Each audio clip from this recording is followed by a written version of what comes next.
नमस्कार साथियों, आप देख रहे हैं यूपी मीडिया। आइए जानते हैं उत्तर प्रदेश की दिन भर की ताजा और बड़ी खबरें। आज की पहली खबर, यूपी में मानसून जमकर बरस रहा है। वाराणसी, संभल समेत 5 शहरों में रुक रुक कर बारिश हो रही है। चित्रकूट में मंदाकिनी नदी में बाढ़ के बाद हालात का जायजा लेने जल शक्ति मंत्री स्वतंत्र देव सिंह पहुंचे। उन्हें देखकर पीड़ित कारोबारी दौड़ कर आया और पैरों में गिरकर रोने लगा। कहा, साहब दुकान बह गई, अब क्या करे। मंत्री ने उसे उठाया और पानी पिलाया। कहा, सरकार आपकी हर संभव मदद करेगी। प्रयागराज में गंगा यमुना में बाढ़ आ गई है। महाकुंभ मेला मैदान में 15 किलोमीटर रिवर फ्रंट रोड भी डूब गई। गंगा यमुना और सरस्वती का जल लेटे हनुमान जी के गर्भगृह में पहुंच गया है। बलुआ घाट बारादरी डूब गया है। अब लोगों के घरों में पानी घुसना शुरू हो गया है। इससे नाग वासुकी, दारागंज, सलोरी इलाकों में रहने वाले लाखों लोग दहशत में हैं। बरेली में रिंग रोड का निर्माण 15 सितंबर से शुरू कराने की तैयारी है। इसके लिए जो भूमि अधिग्रहित की गई है उसके एवज में किसानों को 800 करोड़ रुपए का मुआवजा बांटा जाना है। अब तक 250 करोड़ बांटे जा चुके हैं। जुलाई अगस्त में 500 करोड़ रुपए और बांटे जाने की तैयारी है। इस बीच कार्यदायी संस्था ने जमीन कब्जे में लेकर निर्माण के लिए मिट्टी की जाँच आदि कवायद शुरू कर दी है। सीएम योगी ने कौशल मेले का किया शुभारंभ। राजधानी लखनऊ में मंगलवार को विश्व युवा कौशल दिवस पर इंदिरा गांधी प्रतिष्ठान पर कौशल मेले का आयोजन किया गया। मुख्यमंत्री योगी आदित्यनाथ ने कार्यक्रम का शुभारंभ किया। यह आयोजन प्रदेश के 75 जिलों से कौशल विकास प्रशिक्षण केंद्रों में एआई नवाचार से जुड़े प्रशिक्षणार्थियों के लिए आयोजित किया गया। इस मौके पर MNIT इलाहाबाद के साथ कौशल विकास मिशन ने MOU भी किया। इससे कौशल प्रशिक्षण में स्मार्ट प्रौद्योगिकी को बढ़ावा और प्रशिक्षकों को प्रशिक्षित किया जाएगा।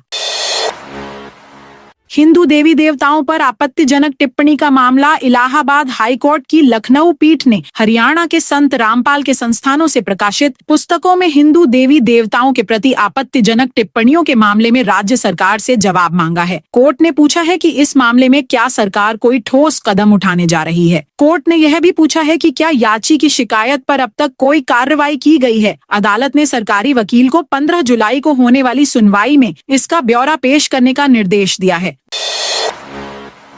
दुनिया के सबसे एडवांस कैमरों से होगी विधानसभा में विधायकों की निगरानी। यूपी विधानसभा जल्द ही दुनिया के सबसे एडवांस कैमरों से लैस होगी। ये कैमरे न केवल चेहरों की पहचान करेंगे बल्कि एक एक विधायक के क्रियाकलापों की निगरानी भी रखेंगे। इन कैमरों की खासियत दर्जनों की भीड़ में भी चेहरे पहचानने, उनके कामकाज से लेकर गतिविधियों की ऑटोमेटिक रिपोर्ट तैयार करने की होगी। इस काम के लिए विधानसभा सचिवालय ने ई-टेंडर जारी किया है। इसके फाइनल होने के 45 दिन के अंदर कैमरे लगाने होंगे। विधानसभा के बजट सत्र में अध्यक्ष सतीश महाना ने इस पहल की जानकारी दी थी। उम्मीद की जा रही है कि शीतकालीन सत्र नए AI सिस्टम की निगरानी में होगा।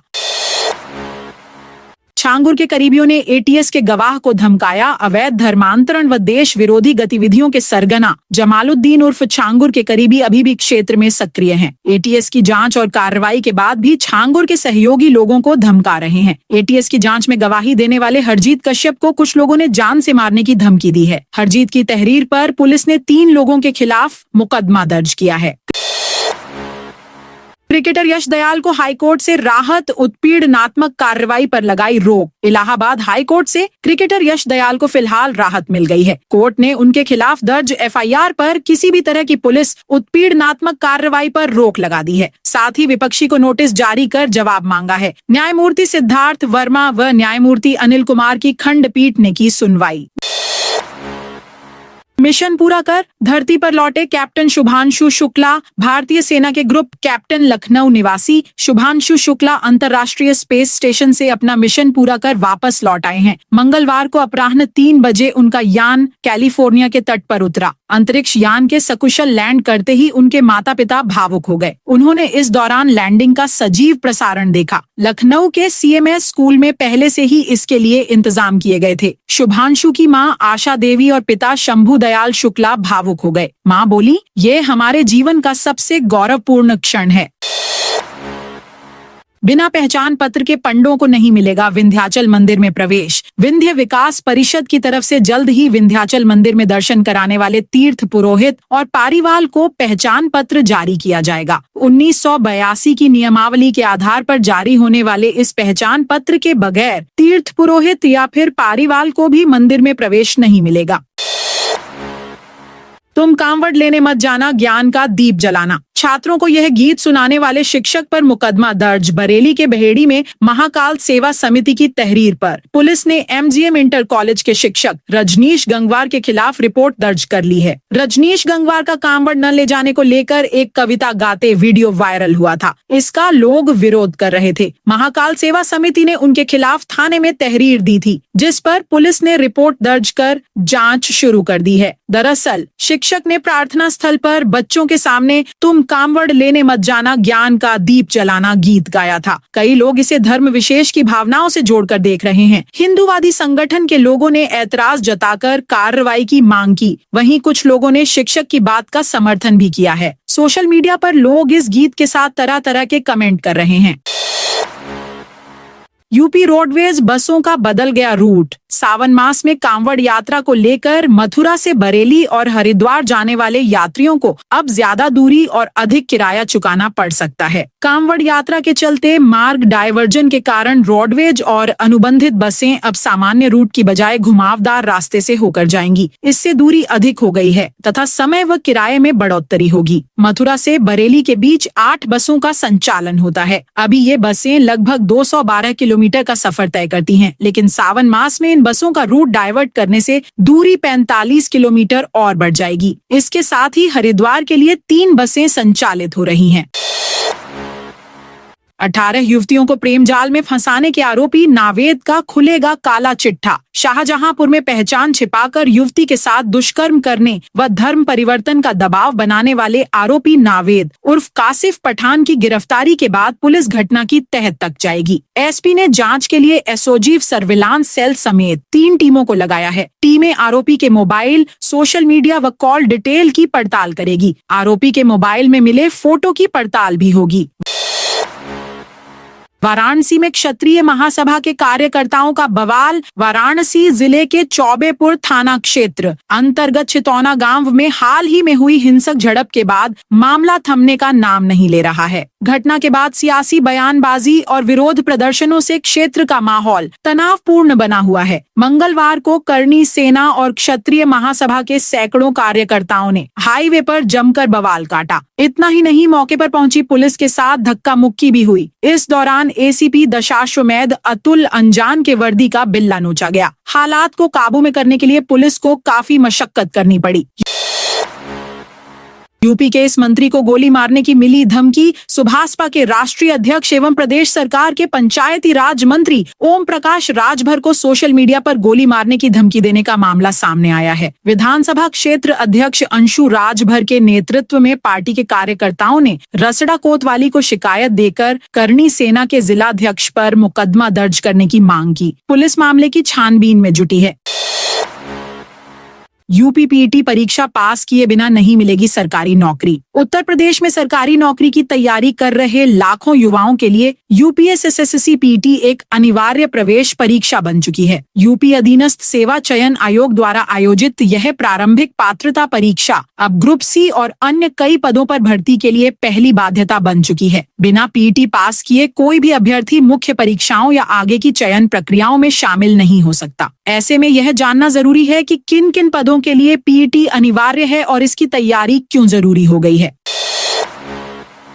लखनऊ की तर्ज पर काशी में बनेगी मैकेनाइज्ड पार्किंग। वाराणसी शहर में बढ़ते यातायात और सीमित पार्किंग व्यवस्था को ध्यान में रखते हुए वाराणसी विकास प्राधिकरण ने मैकेनाइज्ड पार्किंग के निर्माण को प्रोत्साहित करने की दिशा में कदम उठाया है। यह व्यवस्था लखनऊ विकास प्राधिकरण की तर्ज पर लागू की जा रही है, जिससे शहरी क्षेत्र में पार्किंग की सुव्यवस्थित व्यवस्था सुनिश्चित हो सके। वीडीए उपाध्यक्ष पुलकित गर्ग के अनुसार पार्किंग पीपीपी मॉडल पर बनेंगे। इसके तहत मैकेनाइज्ड पार्किंग निर्माण के इच्छुक पक्ष को आकलित कुल लागत की 25% धनराशि सिक्योरिटी मनी के रूप में जमा करनी होगी। मानचित्र स्वीकृति की प्रक्रिया निर्माण से पूर्व ऑनलाइन पोर्टल के माध्यम से की जाएगी। अलीगढ़ के धनीपुर एयरपोर्ट की सुरक्षा से खिलवाड़ का बड़ा मामला सामने आया है। 2018 में जिस दीवार का निर्माण बताया गया है वह 1990 में बनी पुरानी दीवार थी, जो हवाई पट्टी के लिए बनाई गई थी। 8 फीट की उसी पुरानी दीवार को 3 फीट ऊंचा करके 11 फीट की नई दीवार बता दिया गया। 21 मई को आंधी में यह दीवार गिर गई थी। अब जांच में निर्माण एजेंसी का यह खेल सामने आ रहा है।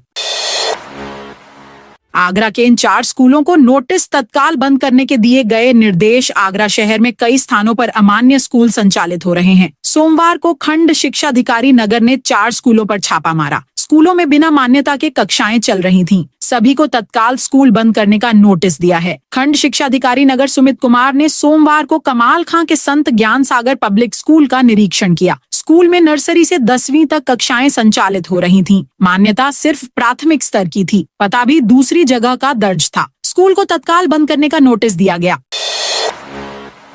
प्रसिद्ध संत प्रेमानंद महाराज का एक बयान सोशल मीडिया पर वायरल हो रहा है, जिसमें उन्होंने कथित ढोंगी बाबाओं और धर्म के नाम पर महिलाओं का शोषण करने वाले तथा कथित गुरुओं पर तीखा प्रहार किया है। उन्होंने स्पष्ट शब्दों में कहा कि जो गुरु तुम्हारे शरीर को छूने की चेष्टा करे, अनैतिक संबंध बनाने की कोशिश करे, तो वह गुरु नहीं, पाखंडी है। वह वासनाओं की पूर्ति के लिए संत का भेष धारण किए हुए है। उनके इस बयान के बाद वृंदावन समेत समूचे संत समाज में हलचल मच गई है।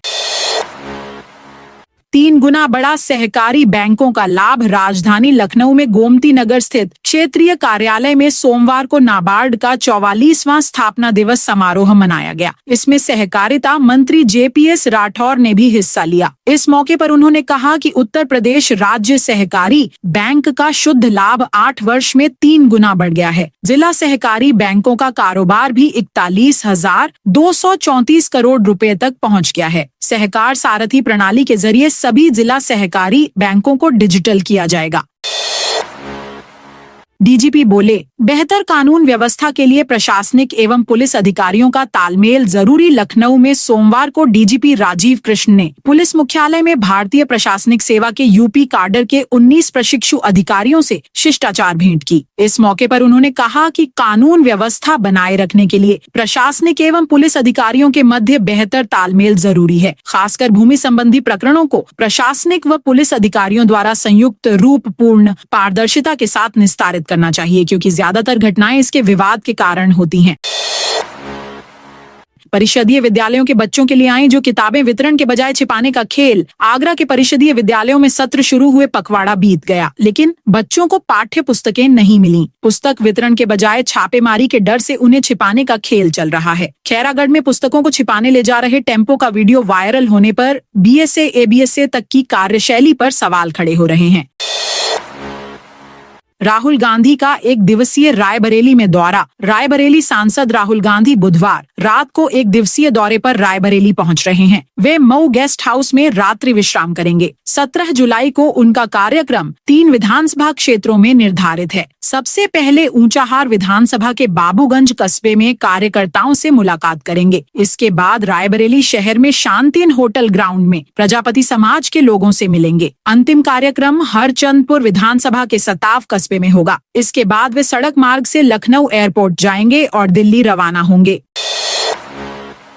राजनीतिक पार्टियों को चंदा देने के नाम पर मची थी लूट। छापेमारी में बड़ा खुलासा। आयकर विभाग ने सोमवार को आयकर रिटर्न में कटौती और छूट के फर्जीवाड़े में शामिल नेटवर्क के खिलाफ बड़ी कार्रवाई करते हुए यूपी समेत कई राज्यों में 200 ठिकानों पर छापे मारे। छापे के दौरान कर छूट के फर्जीवाड़े में बहुराष्ट्रीय निगमों, सार्वजनिक क्षेत्र की कंपनियों, कई सरकारी निकायों, शैक्षणिक संस्थानों और उद्यमों से जुड़े शीर्ष अधिकारी व कर्मचारी शामिल पाए गए। तो दोस्तों, यह थी आज यूपी के सभी जिलों की खबरें। आप इस वीडियो को कौन से जिले से देख रहे हैं, उस जिले का नाम बताइए।